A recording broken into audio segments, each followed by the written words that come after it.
¿Por qué? Un punto de encuentro en caminos cruzados. Graciela Fernández Meijide unifica ideas en el aire de la radio de la ciudad de Buenos Aires. Los domingos a las 14 por la 1110.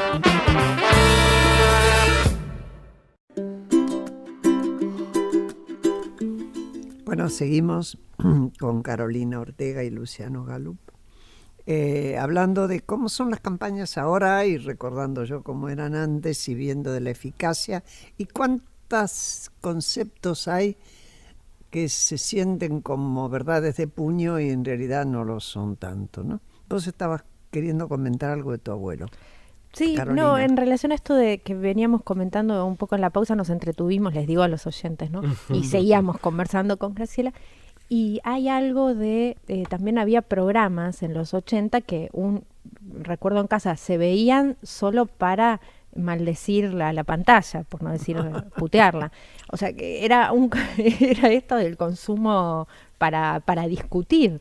Recuerdo a mi abuelo sentado delante de la tele discutiéndole a Neustadt, como si Neustadt pudiera escucharlo. Bueno, ahora en las redes, digamos, si mi abuelo estuviese acá y tuviese su cuenta de Twitter, podría discutirle, claro, no sé, a Van der Koy o que fuere en vivo y en directo.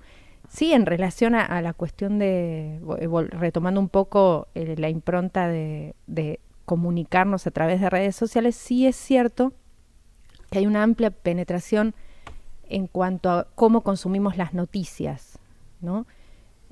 No sé, en números, creo que los últimos números que vi, como un 75% de los argentinos se informan a través de Facebook. Y después van al diario o al portal a ver un poquito más del contexto, pero el primer acceso que tienen a la noticia es a través de Facebook.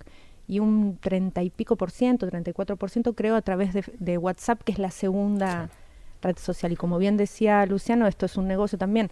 Facebook y WhatsApp son una misma compañía. Así que ahí también estamos hablando después de posiciones dominantes, ¿no? En lo que tiene que ver en la distribución y la visibilidad de las noticias. Así es. Sí, Sí, no, ahí en relación al consumo de información me parece que también hay una novedad que aportan las redes, no solo para campañas, sino para comunicación de gobierno y para gestión de medios, que es que obviamente fragmentan, pero no las redes sociales, sino que la cultura digital fragmenta mucho los consumos. Uno antes consumía medios y consumía todo el medio, consumía toda la línea editorial del medio, así como consumía discos y compraba todo el disco y escuchaba todo el disco. Hoy no escuchás todo el disco, escuchás una canción en Spotify o en YouTube, y no consumís todo un medio. Entonces no consumís toda la línea editorial de ese medio, sino que empezás a consumir de a fragmentos. Entonces ves en Facebook las dos notas de ese medio que van a estar más de acuerdo con lo que vos pensás, y después ves la de otro medio y empezás a diluir esas identidades mucho más robustas, mucho más consolidadas de, bueno, yo leía Clarín, yo leía La Nación, yo leía Página 12, o sea, ese tipo de construcción me parece que está mucho más diluida y que también por eso vemos mucha más fragmentación a la hora de compartir información, a la hora de consumir esa información que compartimos. Me parece en ese sentido las redes aportan una gran novedad y un gran desafío para los medios, porque lo que termina pasando es que no son horizontales, retomando un poco el inicio de la conversación, tan lejos de ser horizontales, y en las redes hay voces autorizadas que tienen mucho más peso que la mayoría de los usuarios, que en líneas generales sus conversaciones no pasan de una charla de ascensor, pero sí me parece que redistribuyen jerarquías. ¿Cómo la redistribuyen? Y puede suceder, por ejemplo, que haya medios y periodistas que compiten con el periodista trabajando adentro de ese mismo medio. Hoy, por ejemplo, Hugo Alconadamón compite con el Diario Nación desde su perfil personal en términos de jerarquía y de autoridad. Es probablemente mucho más influenciador para la red lo que llaman influencer, lo que dice el perfil de Alconadamón, que lo que dice la cuenta institucional del Diario de la Nación. Porque empieza a haber ese tipo de identificaciones y esas no mediaciones. Y lo mismo para la política. Los usuarios siguen a políticos porque, en líneas generales, la respuesta en encuestas es porque no quieren que estén mediados. O sea, no quieren que alguien les cuente lo que el político hace. Quieren que el político les cuente. Claro. Con lo cual, ahí las mediaciones históricas que tenía la participación política se van diluyendo. La de los sindicatos, la del partido y también la de los medios. Y empezamos a ver líderes mucho más en contacto con ciudadanos, lo que también implica cierta tendencia a que vaya más sincronía o armonía con discursos más populistas, más orientados al culto a la personalidad o al personalismo, porque estamos construyendo vínculos mucho más estrechos y emocionales entre candidatos y ciudadanos. Vamos a un análisis de cómo están observando la imagen y la estrategia en comunicación de los candidatos. Se cerró el miércoles los frentes, por lo menos en el oficialismo está claro. Y bueno, ¿qué es lo que están observando de estos primeros movimientos? ¿Quién quiere? Se miran. Qué desafío, pues está recién salido del horno. Es medio prematuro, ¿no? Sí. Hacer algún análisis, pero bueno, podemos, si quieren, para provocar un poco, uniendo esto que hablábamos al inicio en relación a discusiones que antes estaban más escondidas o más tapadas, como el feminismo, el ni una menos y la cuestión de la discusión alrededor del aborto legal, seguro y gratuito. Bueno, digamos, la tensión que generó el spot de Unidad Ciudadana en relación al uso del color celeste y el corazón celeste, y muchas mujeres, sobre todo relacionadas al movimiento Ni Una Menos y que están a favor de la campaña para la legalización del aborto, cómo se vieron interpeladas en relación a, me estás usando el corazón celeste, que en las redes está muy identificado con la tendencia contra con el adversario. Exactamente. Bueno, y eso generó ahí una discusión, incluso dentro del propio grupo, digamos, que puede llegar a apoyar después y votar la fórmula Fernández. Pero bueno, esas pequeñas delicadezas, claro, si quieren... Que no son, a ver, siempre te corres al centro para ganar. En el caso de Cristina Fernández de Kirchner, mientras ella fue presidente, nunca aceptó discutir el tema de la despenalización del aborto. Después, como fue el gobierno quien lo puso, y desde la oposición, un apoyo. Pero ahora se va a correr al centro. Y se va a correr al centro también desde el punto de vista de lo religioso, ¿eh? Eso tiene importancia. No hay que olvidarse que el Papa tiene una influencia, no es jefe de nada. Y va a haber un corrimiento al centro en general. Quien quiere ganar va y toca, no sé cómo se las va a arreglar Macri, claro, que él tiene la contradicción de haberlo puesto en marcha, ¿no? El tema. Pero es un tema que les va a picar a todos. Y estas minorías intensas también hacen cortes transversales, ¿no? En las estrategias de los partidos. ¿Cómo lo manejan eso? Sí, a mí ahí me parece que con todo lo válida que es la discusión y con todo lo necesario que es que exista aborto legal, seguro y gratuito en Argentina, muchas veces, y no solo en ese tema, tendemos a sobrerepresentar espacios más minoritarios o de vanguardia o que tienen identidades políticas muy fuertes, y con lo cual nos quedamos con una idea, no solo en este tema, nos quedamos con una idea de que hay grandes mayorías opinando, y en realidad lo que sucede es que son minorías muy intensas que tienen una voz muy fuerte dentro de la red, que tienen autoridad y están en condiciones de llevar adelante temas y generar corriente de opinión, pero dentro de la red. Y aparte, más particularmente cuando hablamos de Twitter, dentro de una red bastante pequeña y con un perfil bastante construido alrededor de jóvenes, profesionales, educados. Con lo cual, me parece que la lógica de esto que decías de correrse al centro, sí, o sea, en realidad para Twitter el centro es enorme, porque los extremos que hay adentro de la red son muy intensos y la sobrerepresentación te puede llevar a cometer errores. Te puede llevar a cometer errores incluso creyendo que porque ahí tenés 50 o 200 tipos que te están insultando, te está yendo mal y te pones nervioso. Claro, y ahí es donde también está este lado, si quieren, en el cual hay que estar muy atento en cuanto a la cuestión de marcar la marca de agenda que hacen las redes, justamente y sobre todo Twitter, muy intensa, muy, bueno, está de moda decir de círculo rojo, ¿no? Esta cuestión de minoría intensa, preparada, instruida, que le interesa, ¿no? Que está militando todo el tiempo, es una foto carnet de lo que es después la cuestión general, ¿no? Lo que te lleva a hacer la campaña general y sobre todo una campaña a nivel nacional y en la República Argentina, con lo extenso del territorio y las distintas idiosincrasias. Entonces también es desde el punto de vista del que está trabajando no tragarse ese sapo y no terminar haciendo una endogamia, pero sí también trae una dificultad.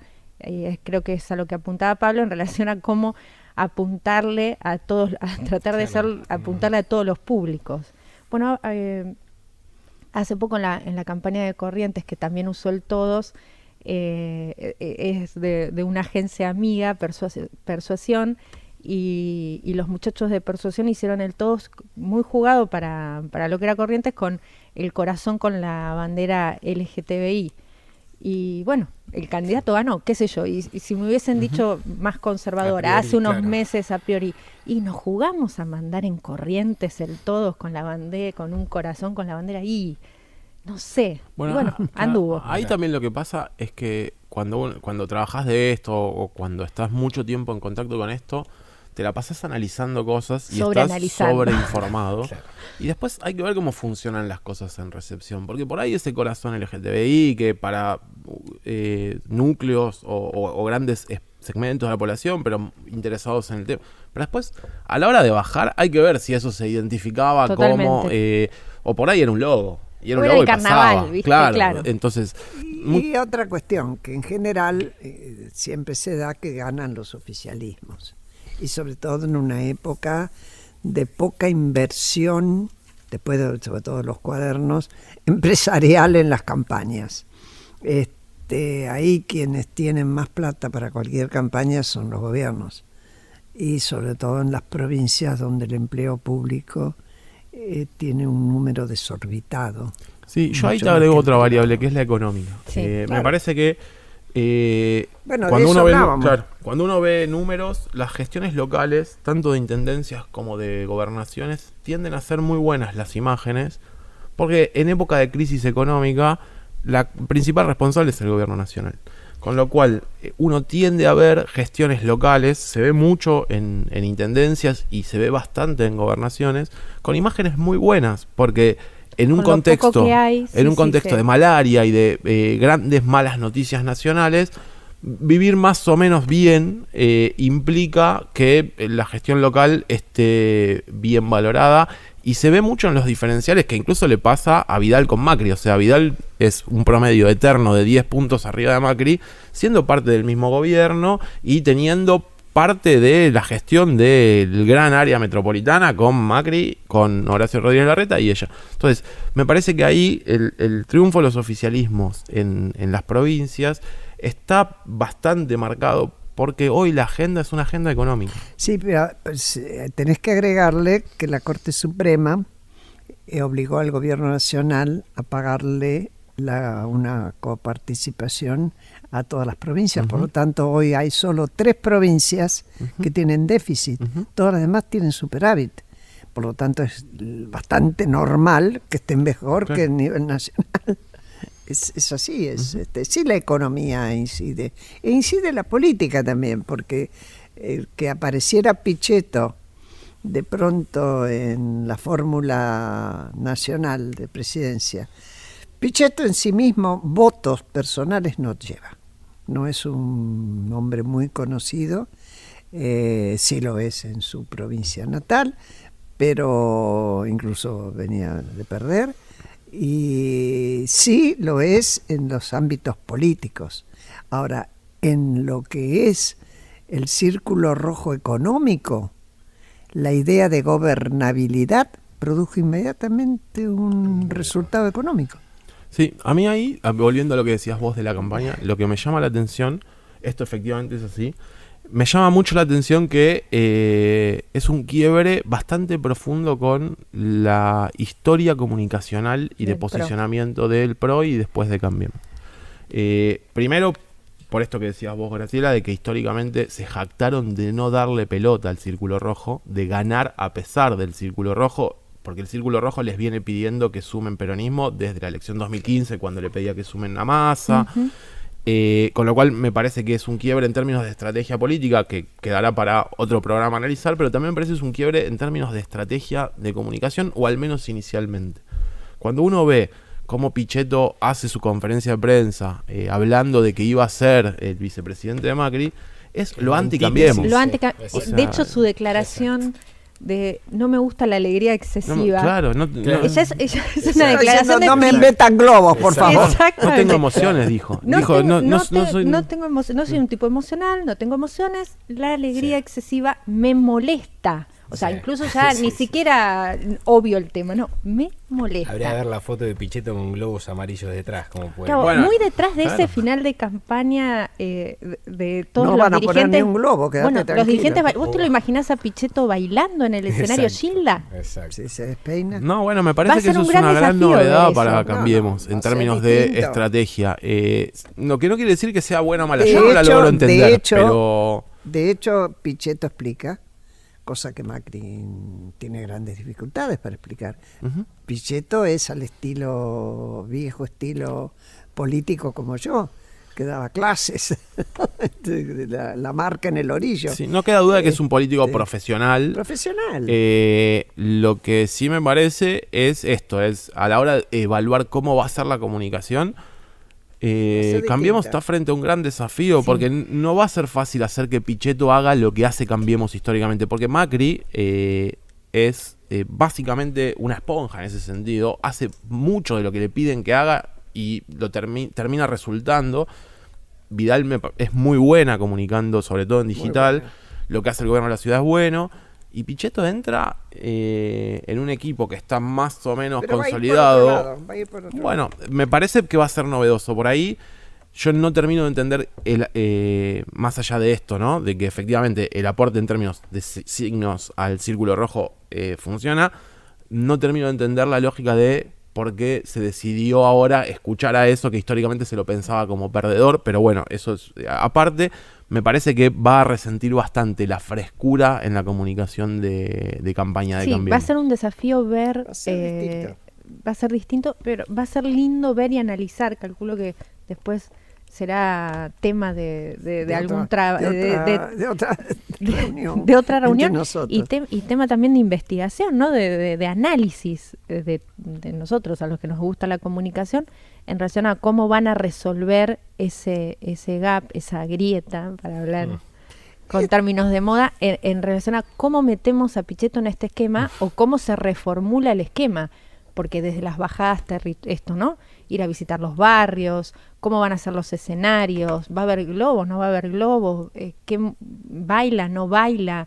¿Cómo va a andar en manga de camisas? Lo estoy simplificando mucho, pero para que se le entienda. toca el invierno, así que Va a No, andar y ahí, en claro. uniclo, en campera negra por Berazategui. Y ahí me Pichetto. parece que hay una gran novedad que es, uno puede muchas veces controlar los 3, 4 actos por semana y puede construir un Pichetto más parecido a eso, pero de nuevo, la política comunica todo el tiempo, Claro, con lo cual claro. Pichetto en su Twitter o saliendo de su casa o sentándose en un escritorio de roble en el Senado de la Nación. Los va álbumes a de estar fotos como- de Pichetto son Exactamente. increíbles. O sea, ponerse hoy a mirar fotos de Pichetto y fotos tradicionales de campaña anterior de Cambiemos, y es Va un a gran ser desafío. Difícil encontrarlo con camisa celeste desabrochada todo el tiempo. no, Sin pero corbata. yo creo Sin que va a corbata. mantener, me parece que va a Probablemente sí. mantener precisamente porque hay detrás también de la convocatoria de Pichetto, me parece que hay más, una estrategia que va más allá, y es los gobernadores del interior. Y el gobernador del interior se parece más a Pichetto, ¿no? En general. Es un conservador y no se va a sentir incómodo. Y hay una cuestión previa a todo esto. Cuando Macri era jefe de gobierno y se proyectaba presidente, antes del 2013, su cálculo era que iba a ser el candidato del peronismo no kirchnerista, que no iba a tener candidato. Es decir, que ya se preparaba para ir para ahí. La otra estrategia fue posterior, fue después del 2013 con la aparición de Massa, que corta la posibilidad de la reelección y también se coloca él en ese lugar.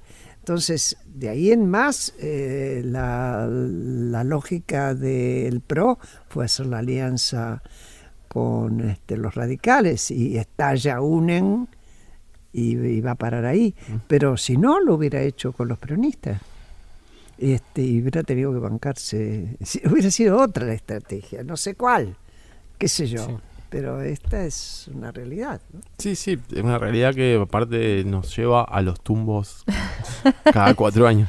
Que no nos aburrimos, no nos aburrimos, ¿no? Justamente sobre eso, cuéntenos cómo se aburren. Un día de ustedes en campaña, cuéntenos de sus trabajos, cuéntenos cómo se planifica una estrategia digital para un candidato X, imaginémoslo.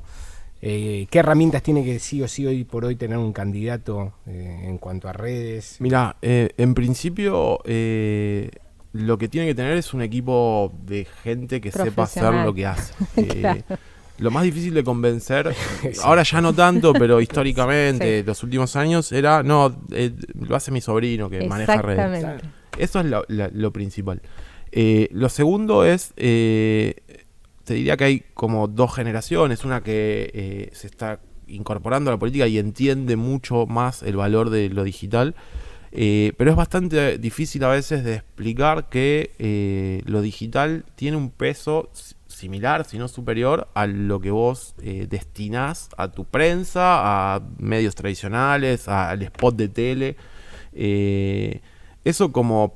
lo primero deberías lograr hacer entender, o sea que necesitas fotógrafo para digital, necesitas video para digital, y después un día típico es bastante parecido, no cambia mucho en la historia, digo, es ver cuál es la agenda, ver cuáles son las oportunidades para intervenir, ver cuáles son las cosas de las que hay que tratar de escapar, coordinar, sumarse a una estrategia más global de comunicación. Lo digital tiene que acompañar lo territorial, lo de medios tradicionales. Y después producir material y te diría, desde mi punto de vista, en el día a día y en la estrategia general, lo más importante es tratar de no agarrar todo y aprender a soltar, aprender a esto que decía Graciela antes, de que los núcleos duros, conservarlos. Bueno, ya no es solo conservarlos, es que te produzcan material, que generen memes, que generen piezas, porque hay que producir tanto, que mejor que nada, que no esté tan bueno, que no sea tan pero controlado. Que circule. Claro, pero que circule. Ahí retomando... Bueno, de hecho, mi WhatsApp se me inunda de cosas que mando todo al claro. Pero con memes, y a veces me pregunto si es una buena campaña cuando lo meten mucho al adversario en ridículo. Yo digo, yo tengo una vieja historia con esa frase, que hablen bien o mal, pero que hablen de vos. Bueno, a Trump le funcionó bastante que hablen mal de él. Claro. A Trump le funcionó bastante. Lo que llamamos consumo irónico, ¿no? Esto de Trump en el programa de Jimmy Fallon, o sea, en programas de prime time, siendo él, bueno, al tipo le funcionó, le resultó. Sí. Es un buen punto el que indicaba Luciano en relación a... Es muy difícil con algunos políticos tradicionales o una estructura tradicional, eso va cambiando rápidamente porque se dan cuenta, pero al inicio de los tiempos, allá por la prehistoria, era bien difícil que entendieran la importancia de sentar en la mesa de comunicación a la pata digital, que no era solo el chico que hace redes o esto que bien decía, no, mi sobrino maneja...